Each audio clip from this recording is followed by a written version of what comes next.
Google ने सेवा शुल्क भुगतान विवाद को लेकर मैट्रिमोनी और जॉब सर्च ऐप्स पर बड़ी कार्रवाई की है। गूगल ने शुक्रवार को भारत मैट्रिमोनी, जोड़ी, नौकरी.com जैसे करीब 10 ऐप्स को प्ले स्टोर से हटा दिया है। भारत के स्टार्टअप सालों से अमेरिकी कंपनियों की इन ऐप फीस जैसी प्रैक्टिस का विरोध कर रहे हैं। वहीं गूगल का कहना है कि इस फीस से एंड्रॉयड और प्ले स्टोर इकोसिस्टम को विकसित करने में और बढ़ावा देने में मदद मिलती है।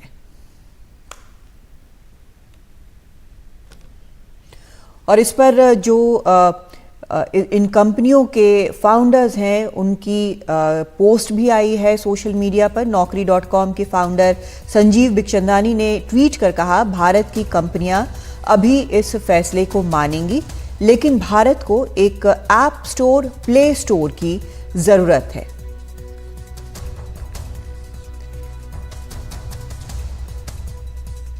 जो डिजिटल पब्लिक इंफ्रास्ट्रक्चर का हिस्सा हो, जैसे यूपीआई और ओएनडीसी।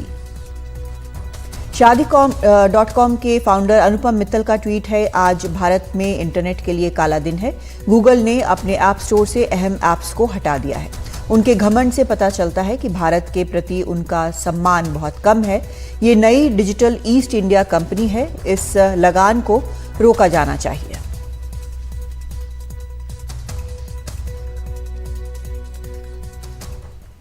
और इसी मुद्दे पर हमारी सहयोगी वसुधा वेणुगोपाल ने बात की आईटी मंत्री अश्विनी वैष्णव से।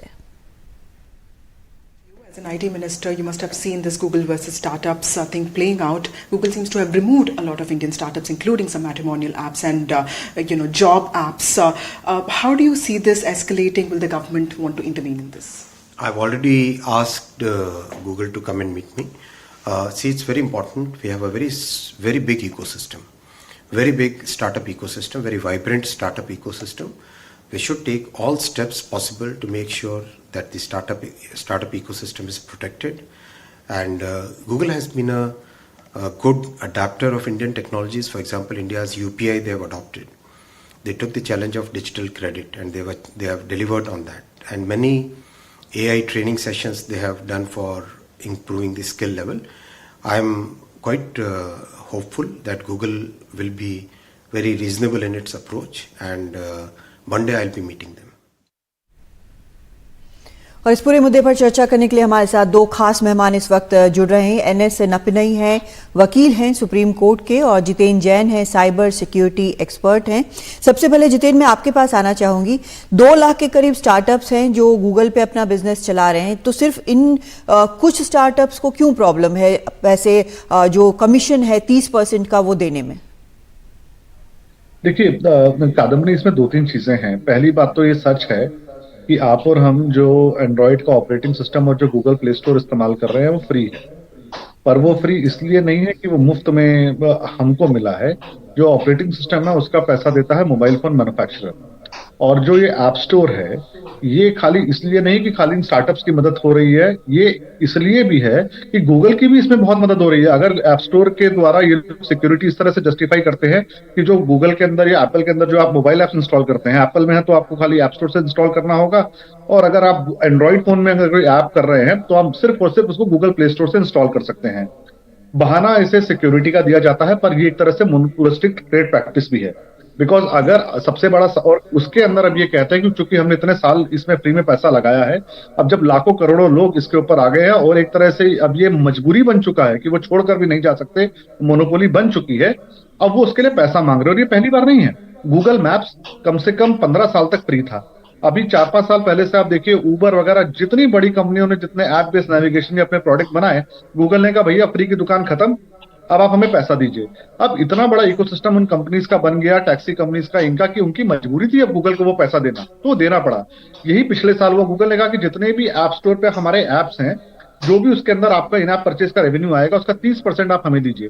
उस समय पेटीएम, कई लोगों ने इसका विरोध किया, 1.5-2 साल पहले की बात है। तो उस समय एक बार उनको फैसला वापस लेना पड़ा, क्योंकि उस समय ट्विटर के साथ भी सरकार की लड़ाई चल रही थी। अब वो दोबारा आए हैं और इस बार सुप्रीम कोर्ट के कई जजमेंट उनके फेवर में है। अब वो कह रहे हैं कि हम 12 से 26% लेंगे। देखिए, अगर ईमानदारी की बात करी जाए तो गूगल का कुछ पैसा लेना उसके ऊपर वाजिब है, क्योंकि वो फ्री में कोई इकोसिस्टम नहीं बनता। रिसर्च के लिए, डेवलपमेंट के लिए पैसा चाहिए। There is no free lunch in life. मगर वो 12 से 30% लेना वो एक तरह से ब्लैकमेलिंग वाला सिस्टम है। और जो हमारी ऐप कंपनियां हैं उनकी भी ये गलती है। अनुपम मित्तल कह रहे हैं कि डिजिटल लगान है, संजीव बिखचंदानी का कि अभी हमारी मजबूरी है, आप डिजिटल पब्लिक इंफ्रास्ट्रक्चर के अंदर लेके आइए। तो जब सरकार ये 2 साल पहले कह रही थी तब ये कोई खड़े नहीं हुए। आज जब इनकी आमदनी के ऊपर चोट है तो सब साथ में खड़े हो रहे हैं। तो इनसे ये भी पूछा जाए, अगर सरकार कल को डिजिटल पब्लिक इंफ्रास्ट्रक्चर के अंदर इस तरह का ऐप स्टोर इकोसिस्टम बनाती है तो उसके सामने 2 चुनौतियां होंगी। क्या सरकार उसके अंदर पैसा लगाए, और मान लीजिए सरकार पैसा लगा भी दे तो प्राइवेट सेक्टर उसमें कितनी मदद करेगा। और तीसरा, क्या गूगल गूगल अपने एंड्रॉइड ऑपरेटिंग सिस्टम में सरकार द्वारा बनाए गए किसी प्ले स्टोर से ऐप्स को अलाउ करेगा। तो ये अपने आप में एक बहुत बड़ा चैलेंज होगा ये बड़े जो मुझे लगता है इंटरेस्टिंग गूगल उस पर सवाल तैयार है होगा।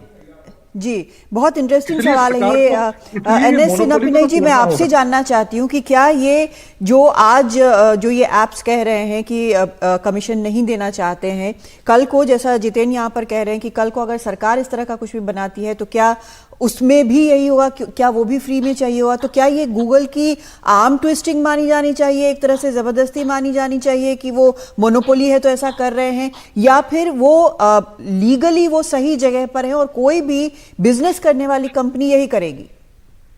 हाँ, तो जो आपने लास्ट में बताए थे वही तो सबसे इम्पोर्टेंट और स्पेसिफिक पॉइंट होगा इसमें। ये तो आप तो प्ले स्टोर एक कॉन्ट्रैक्चुअल ऑब्लिगेशन के अंदर या कॉन्ट्रैक्ट के अंदर आप इस्तेमाल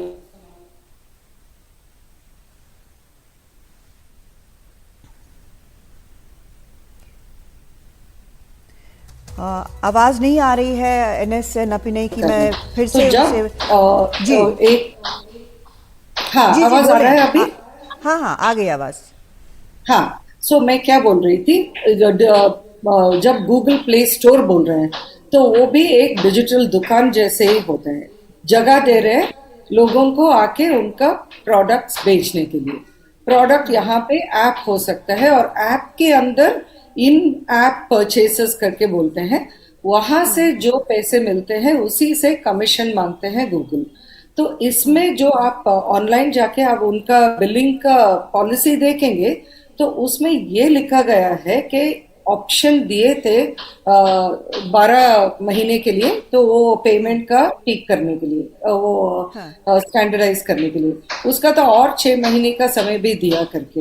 तो मुद्दा ये है कि एक तो आपने कॉन्ट्रैक्ट किया है गूगल से और कॉन्ट्रैक्ट में थोड़ी दिन के लिए मुफ्त में कुछ मिले हैं और बाद में वो जो स्टोर दे रहे हैं वो तो पैसा मांग रहे, तो वो तो कॉन्ट्रैक्चुअल टर्म्स है, उसमें तो कोई कुछ बोल नहीं सकते हैं। मगर एक चीज है जो जितेन ने बोले थे, वो तो गूगल का गलती नहीं है कि वो मोनोपोली है।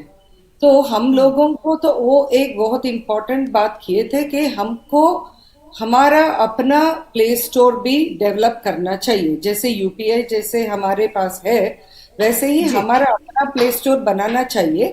मगर आप सोच लीजिए, जब भी ऐसे कुछ स्टोर बना के आ रहे हैं तो शायद उसमें भी पैसा होगा जब वो प्राइवेट प्लेयर का है, तो वो हम लोग बिल्कुल ये बहुत अहम पॉइंट है। जितिन, आपसे सवाल है, शॉर्ट में जवाब चाहिए होगा कि ये चलिए भले ही स्टार्टअप्स और गूगल के बीच समस्या हो रही हो, विवाद हो गया है, ऐप्स हटा दिए गए हैं, अब मंत्री जी बात भी करेंगे एक बार फिर गूगल से, लेकिन जो लोग इन ऐप्स का इस्तेमाल कर रहे हैं, जैसे matrimony.com है, उस पर कई लोग प्रोफाइल डालते हैं, या naukri.com है, उसमें शायद किसी का बुलावा आ रहा हो इंटरव्यू के लिए या इस तरह का कोई कॉन्टैक्ट्स हो, अब वो लोग क्या करें इस इंटरिम पीरियड में जबकि ये सारे ऐप्स अवेलेबल नहीं होंगे? नहीं, उनको कोई इसमें परेशानी नहीं होगी कादम्बनी। ये मैट्रिमोनी एप्स, नौकरी एप्स आज भी वेबसाइट के रूप में आप किसी भी ब्राउजर में, कंप्यूटर में खोल सकते हैं। जो एग्जिस्टिंग यूजर है उनके ऐप्स चलते रहेंगे, खाली नए यूजर इन ऐप्स को मोबाइल में इंस्टॉल नहीं कर पाएंगे। और दूसरी बात, ये नपी ने बिल्कुल सही कहा कि देखिए कोई भी सरकारी इकोसिस्टम भी आएगा तो उसकी सिक्योरिटी की जिम्मेदारी किसकी होगी, उसका इंफ्रास्ट्रक्चर मैनेज कैसे होगा, सरकार कितना पैसा लगाएगी। तो एक स्टैंडर्डाइज फी जो कि रीजनेबल फी हो, चाहे वो प्राइवेट सेक्टर हो चाहे वो सरकार बनाए, टोल टैक्स की तरह है। सरकार भी अगर अच्छी सड़क बनाएगी तो रीजनेबल फी आपसे लेगी, पर अगर प्राइवेट सेक्टर भी अगर सड़क बना रहा है सरकार के कॉन्ट्रैक्ट के अंदर तो सरकार को भी उसको कहीं पे कैप करना चाहिए कि इससे ज्यादा आप फीस नहीं लेंगे। मगर ये बात भी सच है कि हमारे पूरे समाज को हमें मुफ्तखोरी की आदत और लत लग चुकी है। हमें हर चीज फ्री में चाहिए, हम किसी भी चीज का पैसा नहीं देना चाहिए। देना चाहते। और ये मजबूरी बनता जा रहा है, क्योंकि इसीलिए वो फ्री के चक्कर में आज कोई अगर पेड इकोसिस्टम बनाना चाहे वो भारत में डेवलप नहीं हो सकता, क्योंकि कोई पैसा नहीं देगा। तो एक तरह से अच्छा भी है कि हमें ये मुफ्त का खोरी की आदत बंद और लत बंद करनी चाहिए, और हमें समझना चाहिए कि there is no free products in life. If any product is free then you are the product. Google उनका डेटा भी इकट्ठा कर रहा है, तो सरकार अब खाली मध्यस्थ की भूमिका निभा सकती है, रीजनेबल कैपिंग कर सकती है ये फीस के सरकार ऊपर, वाली पर बात फीस को मैं हटाना यहाँ पर संभव नहीं है। नपिनी जी आपसे पूछना चाहूंगी कि अभी इतने हद तक पहुंच गया, हालांकि गूगल ने ये कहा है कि ये दोबारा से ये सारे ऐप्स अप्लाई कर सकते हैं, बिलिंग अपना चुन के कि किस तरह से करें 3 ऑप्शंस के बीच में, लेकिन क्या जब सरकार जब बात करेगी गूगल से, तो क्या बीच का कोई रास्ता लीगली निकलता है, इसमें अंडरस्टैंडिंग की बात निकलती है, क्या वही एक रास्ता निकलता है? जरूर, कुछ भी प्रॉब्लम के लिए तो एक मिडिल पाथ तो जरूर होगा। ये मिडिल पाथ जैसे अभी हम बात कर रहे थे, जितिन ने भी बताया कि एक रीजनेबल कॉस्ट का, वो कॉस्ट कितना तक हो सकता है वो भी तय कर सकते हैं, मगर उसके अलावा भी ये एक जरिया निकल सकते हैं कि कैसे बिलिंग होगा, क्या see you have to keep in mind बहुत सारे कॉन्ट्रैक्चुअल डिटेल्स में गवर्नमेंट बीच में नहीं आएगा। गवर्नमेंट का काम अलग है, बस वो जितना तक वो मदद कर सकते हैं, जितना तक वो स्पेशली गूगल से हेल्प मांग सकते हैं इंडियन स्टार्टअप्स के लिए, उतना तक ही गवर्नमेंट जाएगी। उससे ज्यादा एक सिंगल कंपनी का गूगल से क्या लेना देना है, इसमें गवर्नमेंट नहीं आएगा। बहुत शुक्रिया आप दोनों का, एनएस नपिनई और जितेन जैन, इस पूरी चर्चा के लिए। कई चीज़ें इससे साफ हो गई हैं कि क्या पूरा मामला है और क्या कुछ हो सकता है, क्या करना चाहिए।